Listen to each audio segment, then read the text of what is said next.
វាយគេខ្ទប់ដង្ហើមគេហើយកុំឲ្យគេរើបាទវាអត់ស័ក្តិសមបងប្អូនសហរដ្ឋអាមេរិកហើយឥឡូវគឺបាទពីពេញមកពិភពលោកហើយបាទគឺបញ្ហាសេដ្ឋកិច្ចបញ្ហាពេញសាំងគឺកំពុងតែពុះវល់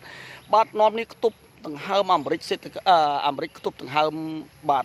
នេះអ៊ីរ៉ង់នឹងវារាប់សិបឆ្នាំ30 40 50ឆ្នាំហ្នឹងបងប្អូនបាទអ៊ីរ៉ង់អត់ងាប់ខ្ទប់សេដ្ឋកិច្ចអ៊ីរ៉ង់កណាឥឡូវអ៊ីរ៉ង់កណាខ្ទប់ប្រហែល20ជាងថ្ងៃបាទពិភពលោកចង់ជួលច្បល់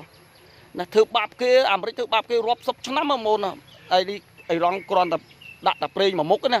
បាទមិនដូចគាត់ហុំព័ទ្ធសេដ្ឋកិច្ចគេគ្រប់បែបយ៉ាងដូចគេនៅគុយបាយបងប្អូនឃើញទេហើយ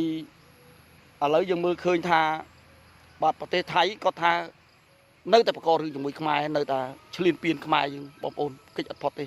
បាទថាខ្មែរយើងឈ្លានពានប៉ុន្តែដីគឺគាត់យកដីគាត់គ្រប់គ្រង